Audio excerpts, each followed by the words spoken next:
Oh my gosh, this is so interesting. I believe that we have a surprise guest with us. So, uh, about 2 weeks ago, when I started to teach my course about this session and the idea of background vocalist, I played a clip, a YouTube clip from 1987 of none other than Luther Vandross. I believe it was live at Wembley, and he was singing Wait for Love. And he had this group of maybe 3 to 4 background vocalists that were in prime condition, 1987. And so, with that said, I have a special friend with me here who I'm so grateful for. She has sung backgrounds for not only Luther Vandross, but the Rolling Stones for several years, Sting, Tina Turner. She is a 2-time Grammy award-winning vocalist, one of the finest singer vocalists that you will ever hear of. She was one of the featured artists in 20 Feet from Stardom, the Oscar-winning documentary on background vocalists. I am so grateful to her. If you all would please give her a round of applause as I find her. Ms. Lisa Fischer joins us today. Yes. Yes. Hold on. Let me find her and bring her over here. Lisa, would you speak for me so I can find you? There you go. What? Oh my gosh. Hi, beautiful people. Oh, this is so wonderful. Thank you, Miss Fisher. We have with us 2 members of A Plus, Antea and Anisha from Detroit, 2 wonderful friends of mine, So nice to meet you. songwriters, and we are now all just bowing. Oh my gosh, we just thank you for your time. If you would just tell us a little bit about how you got started working as a background vocalist in the industry. Music was kind of all around, we in church, at home, my parents, Christmas, school, back in the days when school had music programs in the public schools and elementary schools. So music was like survival on many levels, and a comforter. So by the time I left home, I auditioned. A teacher helped me. Someone like yourself who just had a good heart helped me to audition to get into music and art. I went there, stayed the full round, went to Queens College for like a semester or 2. And then I started hanging out with my friends. We would read these magazines called Backstage and Showtime, and they would list all these auditions and different things. And so we'd wait by the newsstand and we'd, flip through the paper and we'd go, wait, I think I can do that. Do you want to go with me? And it was a very communal kind of thing. And so my first job was with the Crystals, which is, I would consider a doo-wop group, I guess. It was in that era, yeah. And I met Dee Dee Kennebrew, who was one of the original Crystals, and she auditioned me, and I was green, child. I didn't know nothing. I didn't know anything about makeup. I didn't know anything about dancing. I had glasses on. I didn't even have contact lenses. I didn't have anything together as far as all that stage stuff went. But I knew I loved to sing, and I know that, I had music and art and all the training behind me. But as far as like real life situation, that was a transition. So, but that's how I got started. I started singing with Dee Dee, then went to the Marvelettes.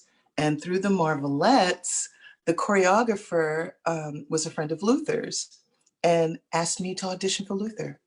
And I knew Luther because I had worked for Change. Change was like, it's kind of a funny story to me because all the people would change in the group. They just didn't really have a name, so they would just use the word Change. And you never knew who you were getting on the record. You never knew who you were getting on the tour. It was more of a management concept. But Luther started it. He started the ball rolling with the Glow of Love and Searchin' and all that stuff. So I was familiar with him through that. I was familiar with him through Never Too Much. And then And then when I auditioned for him, I felt like I found my home. I felt like I found someone who could teach me subtleties and things that I knew existed, but I didn't know how big that room was. You know, the things that he would ask me to do, the way that he would say, change a particular vowel when I'm singing a particular note in a particular register would color things and hit the human spirit in a different way, especially in conjunction with others, playing well with others, listening well with others. Because we all have a million and one thoughts about how we think music should be and what we ought to do and who should do what. And, you know, there's a lot of those people living inside my head. So a lot of times I have to muzzle them, you know, because I'm missing all of the great information that he's imparting. Luther would always say, but y'all just shut up. Y'all just shut up. Because people like, or the other bad soprano habit, the other bad soprano habit is usually, you know, you hear your top note really easy. It's the inner voices that need a minute to figure out what's really happening and coloring what's on the top and the bottom. And so usually he would give the top, you know, the top voices, the parts last. So, you know, a lot of times I'd hear the alto singing or the tenor singing, and I'm just like humming in the corner, be like, don't do that. You know, they're trying to get their thing. So it was learning how to play well with others, how to allow them the space to be themselves, to grasp what the information coming to them, because everyone's learning process is so different and all are equal. You know what I mean? Because everybody has their own special thing that is their fingerprint, their vocal and spiritual fingerprint that they bring to the table. And he just so honored that in each one of us. And he also realized our limitations too, which is also a big part of what makes us unique, because those limitations sort of force us to find new ways to fit in. So just, he was just amazing with all that. And so using all that and, you know, learning stage presence and getting my face beat and, you know, where to look when and all that kind of stuff. And, you know, by the time I was hanging out with him and touring with him, it's been over 25 years. During that course of that, someone from the Rolling Stones came and saw a show, and Mick was auditioning singers. And, you know, on stage you're one thing, but, you know, at home I'm like, ugh, you know. So I show up to the audition being me, and he was a bit shocked. But after he heard me sing and heard my tape, I ended up eventually getting the job. So there's just so many levels of like being in your skin and being yourself. And I think singers have the weighty obligation of trying to get people to know exactly who they are in split seconds, you know. So being aware of who you are and what you stand for and what you won't stand for is really important. Yeah. Excellent. First of all, we could have an entire masterclass on what Mr. Vandross taught you. Oh my gosh, the mentorship, the way that he staged everything was just genius, genius, genius. And so many of us have gathered our technique from him. Donald Lawrence speaks on him countless times about how much he's gathered from him. But when you talked about being yourself, how have you navigated the waters of having served as a background vocalist for such a diverse array of artists, all across genres? I think it's being aware of the essence of your spirit, instead of the fear in your heart. A lot of times we walk into these situations cold and we have no idea what we're walking into. So there's this the spirit of trust that you will be guided on the path that you're meant to be in. And even if it's funky, there's always a lesson, you know, or a test. And so no matter what the outcome is when I walk into a room, you know, sometimes you get in the room and you have, you know, other singers who are hating on you, or usually it's not even so much them, it's their fear. it's their discomfort with self. And so to not take on the weight of other people's fear is really important, because it's really a mirage that they've created. So you don't have to breathe that mirage. If you just continue to breathe your own purpose. I think that's really been helpful for me. And I think the other thing that's been really helpful is learning quickly who the players are and how they play. And usually you can feel it right away.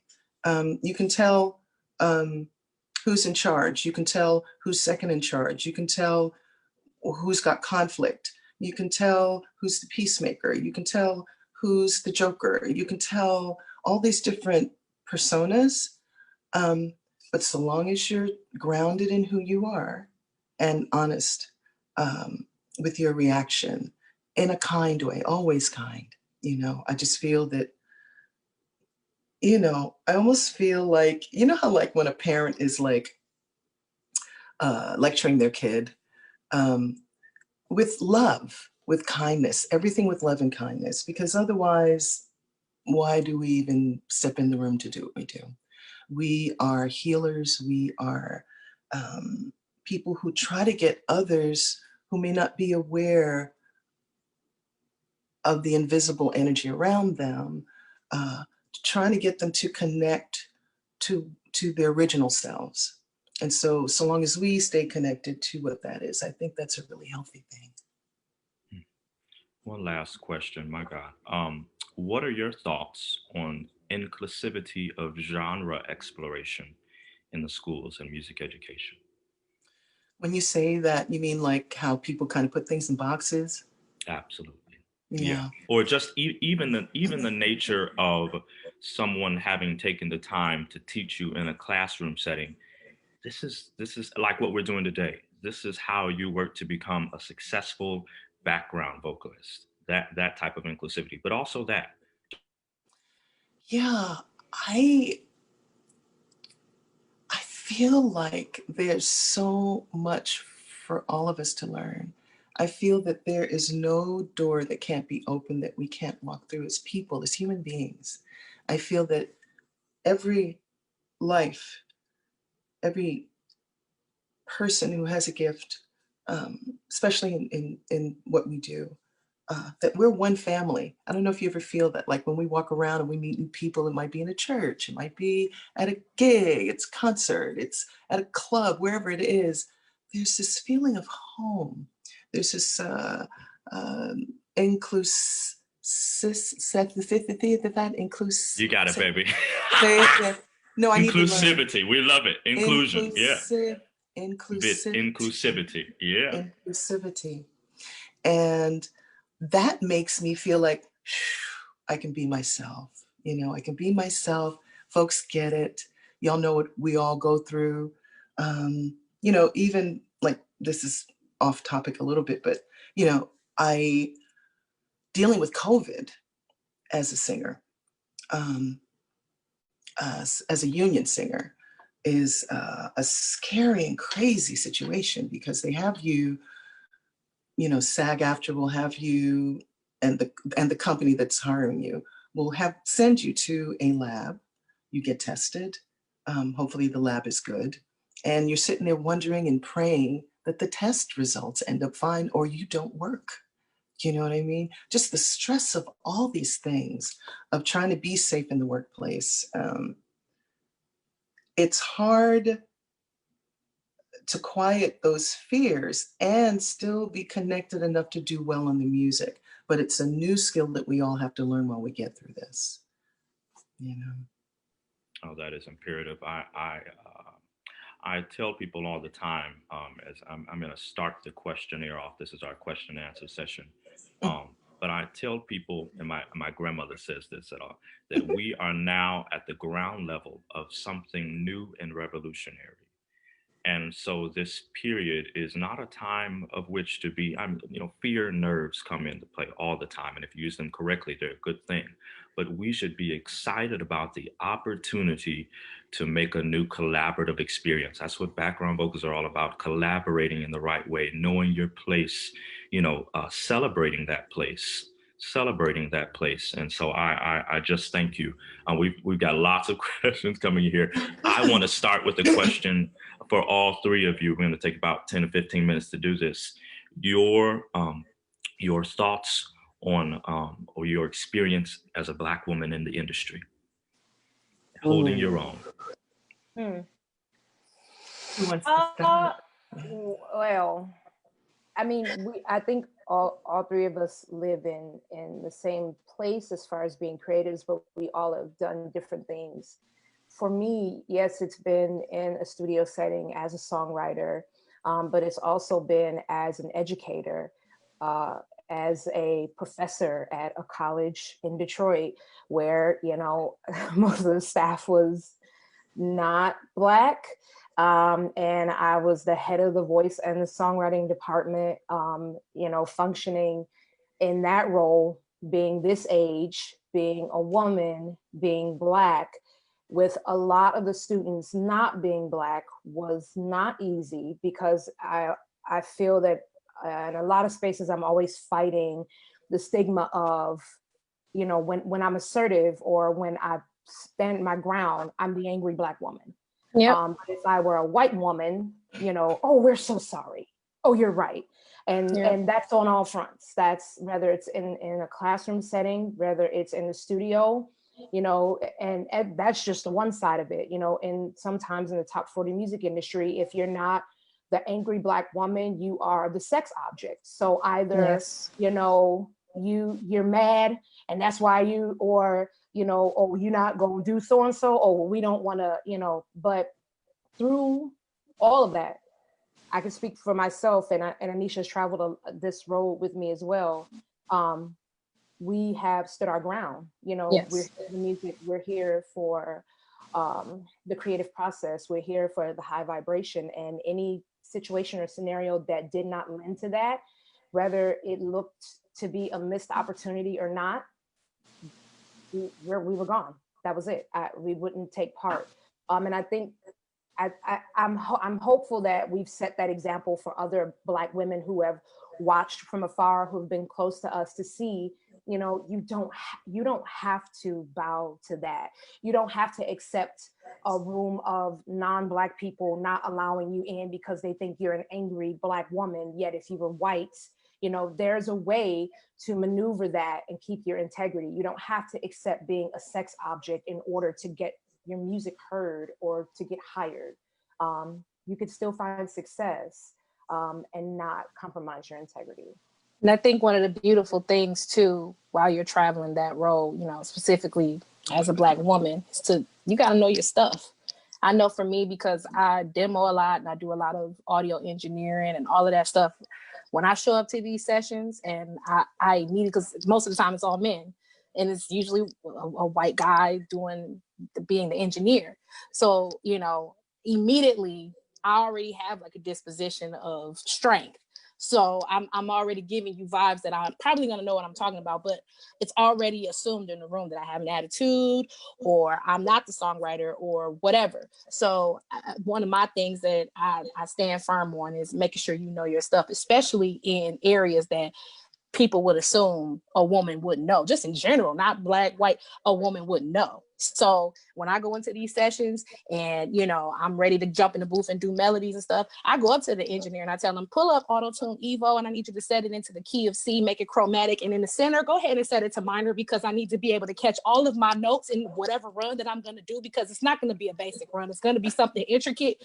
So just follow me. So when I do and the engineer is always like, they're always like, oh, huh? So I think more than anything, you know, we kind of have to overcompensate, unfortunately, as Black women in the industry. But for sure, I think it's a beautiful thing when you know your stuff, because respect is automatically, that's right, you know, put into position wherever you are. So that's important. Yeah. Agreed. Yeah, it's so beautiful to hear young women speak, the both of you. It's such an honor to be here with the both of you. Listen, it's an honor to be over here. I'm a fan. You have no idea. Yeah. No, it's interesting now that I've sort of, I'm 60, I'll be 62, God willing, in December. You are gorgeous. Yeah, so thank you. And so, you know, I've gone through the stage of being the hot chick at 25 and 30, and, all the heat that you get from black, white, and other, and just all that kind of stuff, and maneuvering through all that. When I was with the Stones, I found that to be the most jarring as far as being a Black woman. I would walk through the stadium before, the crowds get in at sound check, and, somebody would walk up to me, usually a crew member or somebody, and they would look at me as the dancer, not the singer, And so to me, a lot of times, what I think I'm saddest about is that in other people's minds, we as individuals are not allowed to own everything we are. The feeling of ownership, the feeling of control that people have when they view us, and that goes not only for Black women, that goes for Asian women, white women, and, men, everyone. People see a vision and they assume X, Y, and Z. And it's a learned behavior. And I think now that I'm at this age where I feel like I'm not carrying somebody else's drama, I'm going to be authentically me. I'm not going to assume that because someone is Black, that they've sung in a church and that they can sing gospel music. I'm just not going to assume that. I'm not going to assume that if, you're Asian, that maybe you're a great violinist, or whatever drama that people, have in their heads about what they think people should sound like. Or if you're white, you can't be soulful. Just all the craziness that people put on each other. I'm praying for a world where nothing that any of us do is a surprise, that we are all just in our greatness, and that none of us fear that greatness in all of us. That's the kind of world I would like to see. I'm sure I'll be dust in my grave before that happens, but I'm still hopeful. I'm still very hopeful. But it's interesting just trying to maneuver and not be angry, I don't want to carry that anger in me. I want to be able to protect. I want to be able to defend, but I don't want the weight of anger because I know what the truth is, So it's been interesting. Yeah. It is a journey. It Yeah. is truly a journey, this artistic life. For A plus, the question was asked how you go about producing background vocals with a specific sound in mind, i.e. Motown, R&B, neo soul. Specifically, how is that recreated in the studio? Oh, you.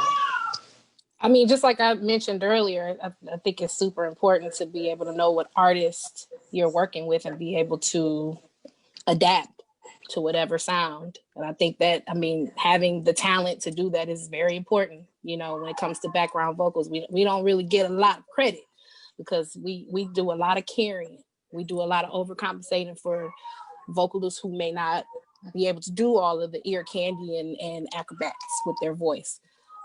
So being able to adapt is extremely important. That's very important to reflect on the huge responsibility of a background vocalist. One of the underserved and underappreciated aspects of this industry that needs to have more focus placed upon it. I think that's beautiful. What do you feel is the biggest thing that music has brought into your lives that you'll always carry with you? The opportunity to change the landscape of people's reality. That to me is the biggest gift, the communion of it. That to me is when you look at somebody. I was at the BBC doing something with Lettucey with Jules Buckley and the orchestra, Metropole Orchestra, and I saw a woman looking at me, and I could tell there was something about me that she wasn't pleased with. But by the time we got through the music, we got through the song, her whole energy just lifted. Those are the moments I live for. Oh, just an amazing. If anybody is able to catch that link from the BBC, you sang from Dido and Aeneas, "When I am laid in earth." Oh my gosh! And for you to hear a singer that regularly sings in non-classical idioms, to experience that, and then Let Us See sang the great French tune "Ne me quitte pas." Oh my gosh, with orchestra. Oh. She's amazing. She isn't she? Just a wonderful, wonderful life. Yeah. Let me talk to all of you all now. There's a question for all of you all, and this question has been asked in different forms. How you deal with confidence in your instrument during less than confident times. Well, that social media stuff, I tell you, Yeah. that right there is, I mean, that's the world we're living in, right? So you really got to turn that stuff off sometimes. I am all about social media. I love it all, but I grew up with it. So I was here when AOL just started the whole "You've got mail." So I grew up with it. It really can take over your life and have you thinking all kind of crap about yourself. You have to be able to turn that stuff off and take solace in what it is you have to offer organically, and practice it and be consistent with it, and then just work that thing. And then when you're confident in it, release it to the world and watch what happens. Yeah. And I think to add to that too, I deal with a lot of young singers who that's the issue, where, I just don't like the way my voice sounds, or I want to sound like XYZ.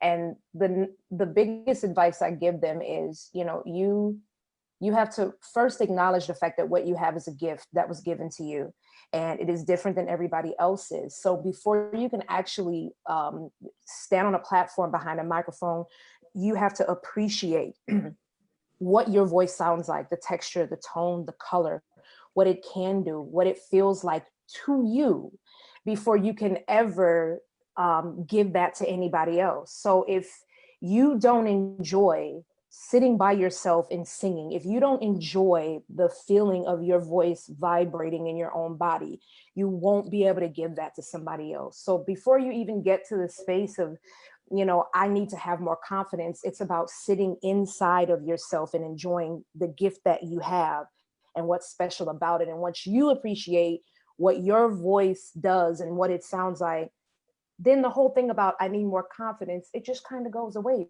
because then the purpose of what you're doing is different. It's not like I need to be strong so I'm not shaking and nervous. You get out on stage, right, and now you realize you're doing this because your body is this instrument, and you're giving this gift that you have that you enjoy to other people.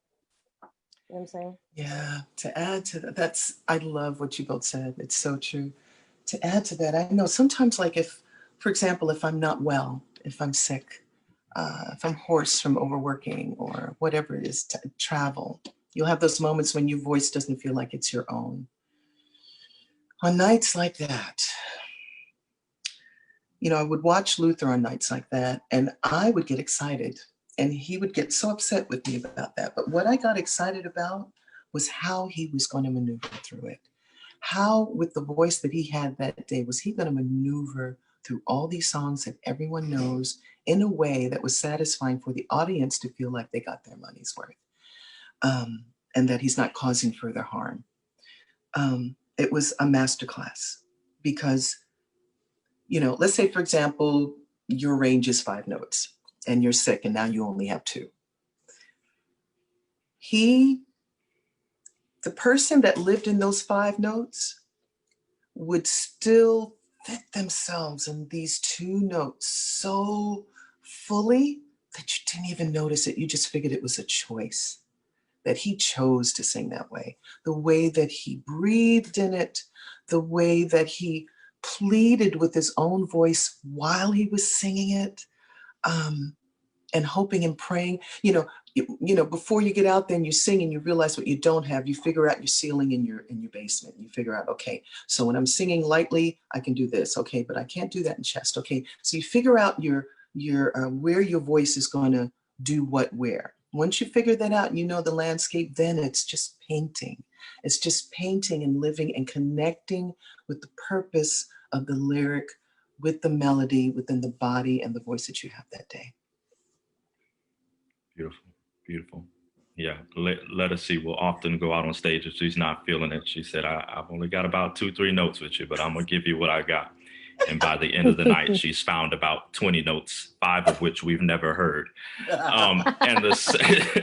And the same goes for you, Miss Fischer. I mean, my God, this has been wonderful. As we start to end the session, there are so many more questions that I know that people have. If you all are all willing, if you just want to put in the chat a place where they can contact you, a website or anything, if they have more questions, I'm sure they would love to just be able to converse with you in any way that's comfortable to you. But my last question, we just want to thank the 3 of you for joining us. What would you like to say to a young singer, a young musician that you wish somebody would have told to you at their age? Love yourself. It's going to be okay. I promise you. That would be what I wish somebody had told me that I actually had believed. That it's going to be okay. Everything that you are is okay. And so long as you're bringing love and light to what you're doing, it's really going to be okay. Same exact thing. Yep. Same exact thing. I wish someone had said, you are whole and perfect, exactly how you are. And in 5 years, 10 years, everyone's going to appreciate it. I know that's a little hard for this generation because of social media. Yes. So all you have is this comparison, but I wish someone would have told 13-year-old Antea, yes, people think you're weird and quirky and you're not popular and people tease you and all that, but in 10 years, your attention to this music, your love, your light, your high vibration is really going to change a lot of people's lives. So relax and settle in to exactly who you are, because this does work out in the end. I wish somebody had told me that. I think I'd be a less anxious adult, still bumbling around, still at 40, scrolling Instagram like, oh God, look at me. You're right. Why am I still doing this? Because at 13, no one really cares about that anyway, because when you get on that stage to teach, to sing, when someone hears the lyrics that you've written, it's not about a waistline. It's not about a lipstick. It's about the vibration of the music, your spirit, your light. That's what I wish someone had told me. Yeah, they both covered it all. I can't even come behind that. I was going to say, after this call, everybody should go look in the mirror and look deeply into your beautiful eyes and just smile and know it's going to be okay.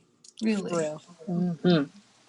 Well, I am enthralled is the word. We, as the old church folk would say, have not our hearts burned. Have not our hearts burned. And so I am grateful to these 3. Can we just give a silent snap it up, everybody, for A+ and for Miss Lisa Fischer. The Lisa Fischer, 2-time Grammy Award winning. Yes. How can I ease the pain? Listen. Tell me. Hello? Somebody. So, baby, still takes me out. I thank the 3 of you all with all of my heart. I thank all of the high schools that are present. I thank Wayne Redefined Choral Ensembles. I thank Kentucky State University. This is only the beginning. The next session that we will have in about 2 weeks features 3 singers from Motown, the musical, Color Purple, who is their elder sister, Angela Burchett, who was also just featured in the Clark Sisters movie as Jackie Clark Chisholm. She was in the Broadway edition of Color Purple with Cynthia Erivo. And then we will have dear brother Jonathan Kirkland, who just finished up the Chicago run of Hamilton. So they're going to be talking to us about musical theater ensembles. And, you know, if you stay tuned, you might catch a little surprise guest with us there as well. So if all is said and done, we shall depart and be about our way. Thank everyone who's here in the class session. Thank everyone to Facebook Live. This is Wayne Redefined. This is Brandon Waddles. Take care. Bye-bye. Thank you, Dr. Waddles. Thank you. Thank guys. you. Thank you, doctor. Bye. Bye, y'all. All right. Take care. Bye-bye.